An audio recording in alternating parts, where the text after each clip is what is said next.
Hi, and welcome to Across the Desk. This week we have Sean Cummings with us again, and it has become quite a tradition here to have you on my last show because of the last 6 seasons I've had. This is the end of season 6. Right. You've been at the end of 3 of them. God, isn't that crazy? Well, you know, I think you and I are pretty good at closing it out and doing the autopsy on elections. Yeah. So that's this week on Across the Desk, my interview with Sean Cummings. Awesome.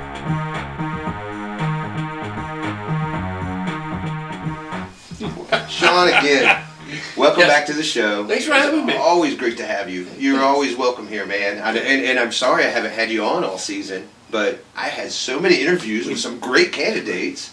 With good people. Yeah, good people. Good, solid, quality candidates. And that's what we're going to talk about today. Why did nobody show up to the election?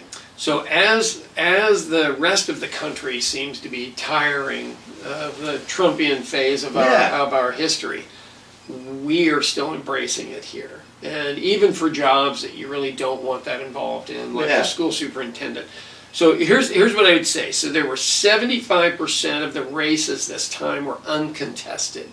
Yeah. That's why people don't show up. There's nobody representing them in their area. Why would they bother to come vote? And I looked into that. Yeah. And a lot of that has to do with gerrymandering. Oh man, because like for instance, Dom's, and I've talked about this on the show before, Dom's district, who isn't there anymore, but you couldn't get a Democrat to run there because it's 5 to 8, Democrat to Republican. A Democrat goes, I'm going to run. They put together an exploratory committee. Then they find out there's no funding, and they quickly shut down, and then Nathan Dom gets to walk into another seat. So that's exactly what we have there with that. So yeah, I think part of it probably is the gerrymandering. So, you know, my wife got gerrymandered. She was the mayor of the village, and they literally took the village away from her. Wrote about it in my book. Right.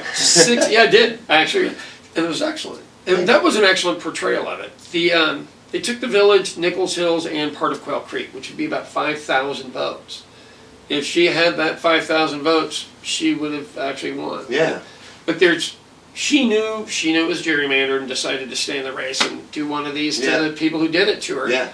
And but now, we literally this morning she goes, well, God, I got to see what I'm going to do next. And Democrats are so small now. We can win in Oklahoma City. We can win in Tulsa and the surrounding areas. Yeah. That's it. That's about it. The rest of it's over. I mean, I always believed, and I still believe 12 years later, that the rural Oklahomans will come around, but they don't like what we're selling. And they don't like... I'll be totally honest with you, I don't know what we stand for anymore. Yeah. And if I don't know, how can I explain that to somebody else? But there's some specific races that were really challenging. Joy Hoffmeister I've known for 12 years. Yeah. She's actually a wonderful human being. So there were Republicans that wouldn't vote for her because she switched parties, and there were Democrats that wouldn't vote for her because she switched parties. There you go. That's a big problem. I mean, that's always going to be an issue no matter what. We're not in gangs. Yeah, you're right. We are literally not in gangs. No. And of the 2 choices for governor, she was by far the best. Yeah. Now, if Connie Johnson would have come through, and she had the funding that Joy Hoffmeister had, could she have done better? Maybe. Maybe. I don't know, but the I don't know. challenge... But then again, she likes to focus a lot on the urban issues. Right. And nobody in the rural areas cares. Yeah. They really don't. And is that really the problem? Because when we look at turnout, like, hey man, 47% of Republicans showed up, and they go, oh, that's not really great. That's a midterm, I understand. But really, it's like 38, 39% of Democrats showed up. So, yeah, there's a disconnect there, isn't it? I mean, we're not connecting somehow. They don't like what we're selling. We don't like what we're selling. And sooner or later, we've got to deal with that. Look, this time around, we had a top slate was all female, all smart, all intelligent. Great candidates. Right. They had some money, you know, not as much as you need, but top of the ticket. You know, people will go back and forth about how that worked, and look, they talk about dark money, and you go, look, we had money. So what if it's dark or not? So it's illegal. It's legal. Here's the deal with dark money. Thanks to conservatives, it's legal. Right. So don't. Well, they're complaining now because we're doing it. Lesson number one, likes to dish it, just can't take it. Right. The challenge with dark money is when you're buying commercials, if I'm a PAC, I pay 5 times the price that you pay as a candidate. Okay. So you don't get the same return. Okay. So when people go, oh, there's 25 million in dark money, that's the same as 5 million candidate money. Yeah. Isn't that crazy? Wow. But you did not can't know that. Yeah, well, neither did I. Actually found that out. Interesting. So it's different, and so what happens is somebody comes in and they go, hey, we've got all these people that are willing to put this much money in a pack for this candidate. And you go, yeah, but we have this other candidate. And they go, yeah, I didn't what I said. I have all of these people who will put up this money for this candidate. So then everybody gets mad when that candidate gets moved forward, and you go, they have funding, the other one doesn't. Now that is not a Democratic issue, that's a candidate issue. And so people have to believe the candidate's going to win, or we're writing checks and wasting money. You're right. Does that make sense? Yeah, absolutely. So we ran into some of that. Could Connie have done better? Hey, it's the question of the day. Mm-hmm. If the Democrats go all the way to the left and get an activist candidate, a Bernie-style person with a more Oklahoman personality, let's say an oil field worker, Yeah. are they able to go in like the Fetterman guy from Michigan or Pennsylvania and wear a hoodie and go to events where I'd be like, well, man. we did have Joe Dorman. Yeah, Dorman was the kinda, closest to. And he was kind of that salt of the earth rural guy. And he really didn't do as good. He got really close. Yeah. But there's no prize for second place. No. So close doesn't count anymore.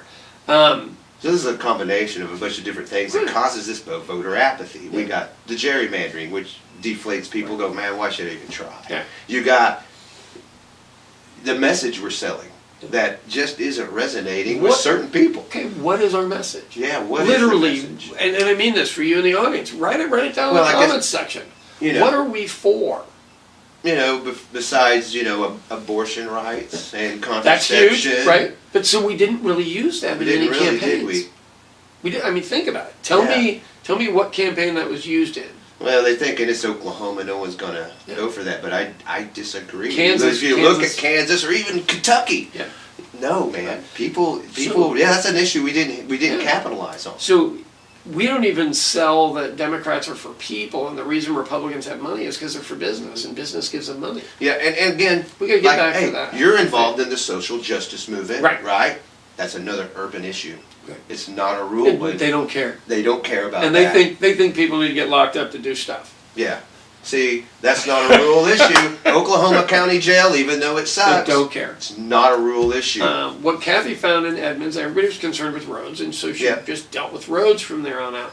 The thing that I would say to everybody, and this time I got a different look, a microcosm of suburbia. Okay. Hey, they like their lives. They don't want us disturbing their lives. Disturbing it. That's the deal. His status, hey man, look, my life's going, I don't want you. They like their neighborhood. They like the way the people look in their neighborhood. There you go. And here's another thing I'll say for Edmond. It is shockingly diverse. I always, I'm as bad as everybody else. You're like, it's a whole bunch of white people up there. No, it's not. No. I mean, I went to UCO for college. Yeah. I went to UCO for college, and there was quite a bit of foreign students that came in. And they stayed in Edmond. Yeah, and they stayed in Edmond. Right. So I don't know how we get to rebrand. Look, I don't know either. And there are people who, a couple here in of Oklahoma, especially. That's what we're talking about. Because nationally, hey, Democrats did really well. They did phenomenal. Phenomenal for what for having a president. Who's a not Democrat, popular at all. who's not real popular. Right. He's not as popular. He's more popular than Trump was. Right. He's more popular than Barack Obama was at certain times in his presidency. So that's kind of he's a nice not as guy. popular as he could be. Do we want him to run again? I think one biggest deal. Yeah. And there's he's called ageist, but he's too old. He's too old. Sorry. I'd say the same thing. Nancy Pelosi, you're too old. You're 82. Go sit down. It needs to be a younger person's game. Yeah. So what else? Statewide. So no other statewide people did well at all. Yeah. Gina Nelson is. Gina Nelson. I am still. I don't know. I'm puzzled. Another great candidate. Okay, so here's the deal. Having been all over the state with Kathy when she ran for lieutenant governor, what I will tell you is people would ask her where she goes to church. Every small town we were in, that's what you discuss first is religion, and she would go, I go to Christ the King or whatever the church is. This is why I don't run for public office. But it's because, what we. This is why I have a show. I don't run for public office because I'm not a religious person. And hey, man, that's if a big issue. If you're not, you will not win. You will anywhere. You will not win. Anywhere. And, it doesn't really. It's really hard for anybody who's agnostic or atheist or even pagan or anything else. Oh my God, they used it against Nick Singer. The commercials were, he was head of the atheist. I'm a Christian. And I know Larry Stein. I was like, Larry, dude. You know what? I would love. Maybe I ought to run because I would stand firmly on that. Yeah, I don't believe in it. It just doesn't. But I don't think Oklahoma, it will sell. it won't work. I don't think it will sell. So it does. Kathy and I. Let me tell you this weird story. Kathy and I are in Shawnee, Oklahoma, Mary Fallon's hometown, and she introduces herself to these two men, and they're mean, like mean, nasty, shitty, mean to her. Which she's the nicest person you will ever meet. And she was really kind of taken back. And they were like, well, honey, you see these two steeples, that one here and that one there, and you need to be out of here by sundown. And literally, like an old sundown town deal, and I don't know what they thought she was, and she just laughed at, I mean, literally, because all you can do is laugh. Yeah. And they go, and you're probably Catholic too. And she goes, yes, I am. And they go, we don't like you people either. And so I don't know what the initial reference was, but I'm assuming they thought she was another race or something. But that's everywhere in rural Oklahoma that we went into. Religion was an issue, race is an issue. So if you're Gina Nelson and you're running in these smaller areas, you got to bring up the fact that the Catholic Church runs more schools in America than any other private entity. They have 2 million students. They're the ones that can expand here. Yeah. And to the local preachers, you have to use this as a wedge issue. It's not nice, it's mean, and it's lousy. You want to win? Because this is what it takes to win, is you get the local preachers and go, Catholic Church is going to come in here and open up some schools and another church, and then they will be taught Catholic religion in school, because people that want that type of education. And then you're kind of out of business. Yeah. That's politics. Yeah. And people don't want to admit that's politics. Yeah. That's politics. Well, you know what? Like I say, I had a show where I was talking about the autobiography of Benjamin Franklin, which I suggest every liberal read. And in there he talks about his agnostic stance. I'm agnostic. I don't believe. I'm not a Christian. Jesus didn't walk on water, but I believe in a higher power. Yeah. But in his book he even says, I couldn't come out as an atheist because even during that enlightened time, which is what he says, it would be political suicide. Right. So. And he needed to be politically savvy, even though he was that smart. He needed to be politically savvy, I'm agnostic. If you're a boxer, you go into the ring with specific rules, and you have to follow the rules. Yeah. But you also need to have studied your enemy. You're kickboxing or taekwondo? Which one are you? Taekwondo. Taekwondo. You go in there. Wrestling. You're not going in with somebody you don't know how they move, because you can get injured pretty quick. Yep. So you study it. Oh yeah, you always study. How can I defeat my opponent? Know yourself, know your opponent. Never in 1,000 battles will you perish, right? Right. So how did no one see Ryan Walters, this bigoted, racist Nazi that wants to be in charge of schools? And you got to go punch. You got to sucker punch that guy. Yeah. And beat him at his own game, because being nice and bringing community together doesn't work in Oklahoma. It doesn't work here. But that's actually part of the winning process, is building a coalition. Yep. So how would Coalition's you do that? fine. Right. What I'm saying is, when you go in and go, hey, I'm going to save all of you, we're all going to come together and sit down, they don't want to. Yeah. They literally don't want to. And it's not a cut down. No. Most Oklahomans on the surface are pretty friendly. Mm-hmm.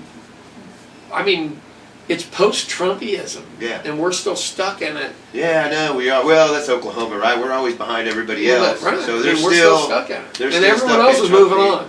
And everybody else is moving on in this country, except for Oklahoma. Alabama, I believe, was the only state that had more unchallenged seats than us in the whole United States. Really? Yeah. That's because of the gerrymandering. Right. Because you can't get any Democrat to run in these districts because there's no funding for them when they start If doing you it. can't win, there's not going to be any funding. You got to have, you can't run without funding. It takes money to run a campaign. And if you're 60 and you're running, how many years do you have left in your life, and how many do you want to spend on a race you're not going to win? Yeah. So there's stuff that the Democratic Party can do if they come around, and they could actually pay for you to sign up, give you a packet of stuff to run on, and that way it's not a complete loss. If you were going to get people to run, you get to become a community leader, and it didn't cost you anything. But besides the gerrymandering, right? Yep. Okay. Seriously, when you have 47, 48% of Republicans showing up, if you could just get 60% of Democrats, it's just the registered ones. You win. You win. Right. You win. So, but we couldn't do that. And that's the biggest issue, right? Oklahoma County literally should have been swept by Democrats. Definitely. Should have.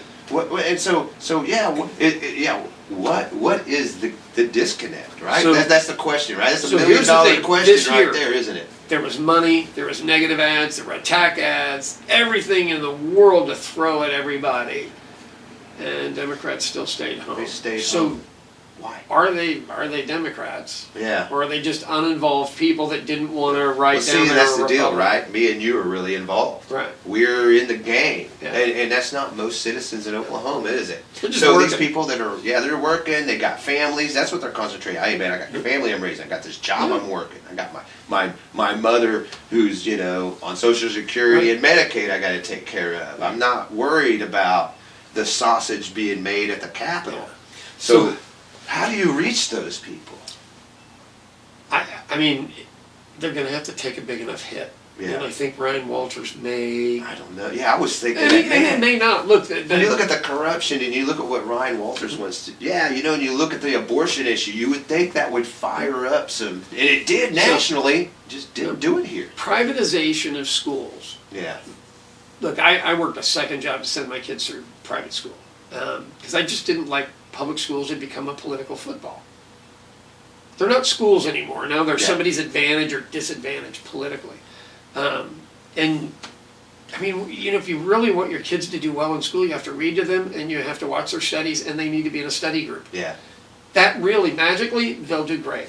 Yeah. And so I said that out to people and they were like, you really want me to make my kid be in a study group? They got football. And I go, well, do you want them to have an education or football? Yeah. I mean, because you have to decide. Yeah. Sooner or later, we have to decide that we're going to prize education or not. Yeah. It doesn't, but you look at the races and go, there was something said this time around that we need to hear, which is these folks don't want what we're selling on schools either. Yeah. So when we talk What about, are we selling on schools? I don't know. I don't know. We were selling Status quo, We were selling I guess? not letting Epic take all of our Yeah. money. I mean that scandal should have had everybody look at it and go no, but we're 43rd in education or 48th depending on who you talk to. We're low still, and you go, okay, So I guess the status quo really isn't working, and if that's what we're Right. selling, no one's going to buy that. right. Is that what what we are were we going to selling? do to change? We don't even know. We don't know. We don't even know. We Well, were then just, that's what I'm saying. If we don't really have a plan, then we're sticking with the status quo. Oh man, we keep it like it is, which isn't working. we were selling that the other person is bad, Yeah, and but he is.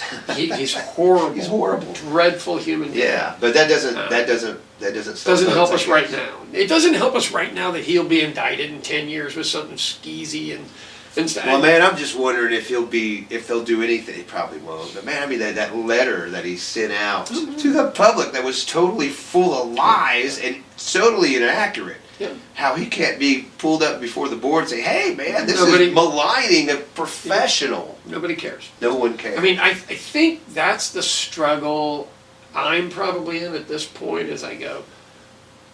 I mean, are people so broke that all they can focus on is paying their rent and not getting their gas shut off? That's what they're worried about. The economy was a big issue. Right. One of the And big. coming out of COVID, none of us have ever come out of COVID before. We've still got half the people that don't think it existed. Yeah. We still have half the people that think Donald Trump won. Yeah. I mean, that's fading. we're moving out of a lot of stuff. So Yeah. I would go back to what you and I talked about last year at the same time and go, city and county elections. Yeah. That needs to be all of our focus. It Yeah. really does. Statewide, they don't want us. Sooner or later, we have to admit We have our to old figure out girlfriend doesn't why. want us. Yeah, why? And we need to figure out why. Find a new girlfriend. Really, Well, and if we can't find out why, let's focus on some wins. We got to get some wins. Yeah. I mean, Is this a depressing show right now? yeah. Well, no. This is We're doing a postmortem. This is an analyst. This is an analytic show where we're trying to analyze what the heck happened. Why didn't they show up? I mean, we had all these issues that are really. They seem like, issues that you would care about. Abortion. Privatization of schools, corruption. You figure that would spur people. But I'll give you a weird example. I'm Catholic, so my family are all pro-life, but I don't think I should dictate what my religion says to you. Yeah. I every pretty square fair. inch shouldn't be dedicated to Jesus, That's, right? that's the most disturbing thing I saw. I know that was too. When I heard Kevin Stitt say that, I was like, "What? Yeah. What about the Jewish community? What about care? What about When we Buddhist temples? We brought all of these people from Afghanistan. Yeah. What about that? They're now going to be citizens here. And you just dedicated every square inch to Jesus. Well, and that sounded like kind of a weird war just a cry weird- or yeah, I something. know. And look, man, I'm good for him that he was able to come back from being down and win. I wish he was a better person, but he's Yeah. not. Look, Mick Cornett showed us what he was. Yeah. And Edmondson showed us what he was. And for some reason or another, people overwhelmingly voted for him. Yeah. 2 times. 2 times. So you don't get to bitch that he's corrupt when you either chose to vote for him by not voting Yeah. or chose to vote for him by voting. Yeah. So the school teachers, new school teachers that voted straight Republican, and you go, God, you know your job's on the line. Nobody believes that their job's on the line. Yeah. I know. Yeah, they just don't believe it. So No. I always look at it and go, I'm going to be 60 next year. So I'm looking at it going, how many more years can I mess Yeah. with this if it's not going to come together? You know, I mean, Democrats backstab each other because we're like rats in the bottom of a barrel. We're vegetarian by trade, but if there's nothing else to eat, we're going to take a bite of each I other, guess so. which is what we do. Got it. And so we've had. I mean, we win our gerrymandered seats, Yeah. and then the other people in all of the other seats. So what do we do collectively? Marijuana's next. Yeah. Okay. Oh yeah, and if that was on the ballot, Oh, that yeah. might have had a difference. And that Might guy have was different sooner outcome. polling. That scumbag. Which is That scumbag Big guy. dropping that thing up. Yeah, he owns Sooner Poll, so he does everybody's polling, and all of that magically came out on time, but none of it matched up. yeah, none of it. We gotta That talk guy, about polling. I did a show about him. Yeah. You know, Shepard, right? Yeah. Bill Shepard. Yeah, what- The guy's a political hack. Huh? He skews it on purpose. You can even read it. At least I'm not lying to you. Okay. We skew this to Republicans. We poll always twice as many Republicans as we do Democrats. Well, and there is a deal like, so if you and I are running against each other, Yeah. and I feel like I'm going to lose, I will put out a poll that shows you up by 15 points, so your people don't think they need to go vote. There you go. And so every Excuse it. gubernatorial race comes really close at the end, and then Yeah. a bunch of money's pumped into this. I love the way he's always got to come out. He always has to come out and defend himself. Oh, my poll is. He's always got the. You know, no other poll does that. Why do you have to defend yourself so bad? But he couldn't get himself together enough to get the marijuana stuff done when they had almost 200,000 extra Yeah. signatures. I'm calling bullshit. Yeah, no kidding. Anyway, to wrap this Yes. up, you got another cookbook out, right? I do. So hey, it's right on time for what's coming. Right here. So weirdly enough, and I didn't do this because I knew the vote was coming, because I truthfully didn't when I wrote it. So this is an infusion cookbook. All of the recipes are excellent. If you don't like weed, just make the recipes. Yeah. But these are for anybody that's got an aging parent, aches, pains. If you're over 55 years old, you wake up hurting every day. And this shows you how to make salves, everything else to put on it. And if you want to do infusion stuff, it's all in there as well. So next election, hopefully I'll be the spokesperson for legal weed. Thank you for the book. Some of these recipes dynamite. we make and we eat. So we will definitely enjoy this. So thanks for the plug. Yeah, no problem. Anytime, Sean. I hope we weren't And too this isn't negative today. This isn't your only cookbook. No. How many do you got? I got Sean Cummings Irish Pub Cookbook in this one, and I've got something else I'm starting to work on, but it's I'm a little apprehensive at this time to put anything else on the market. Irish Pub Cookbook did great. This has done well. I just we got to see where we go. We gotta see what happens. Yeah. Excellent, Sean. And it's good Thank to see you for my being friend. on the show. Your book's awesome. Oh, thanks, And that was man. really Thanks quite for an reading it. easy read. Usually political books are not an easy read. I got a book too. So Yeah, they are. look it up and check that out. 'Cause Yeah. I think you broke it down pretty well. I Thank really you do. very much, Sean. I'm glad you enjoyed it. Oh, this is Across the Desk, and we won't be seeing you next week because, hey, we're at the end of season 6, but we'll be back for season 7 in the middle of January after the holidays, when all the crazy bills comes out, because we won't want to miss any of that. Anyway, this is Across the Desk with Sean Cummings. Thanks for having me. Thank you, everybody. We'll see you later.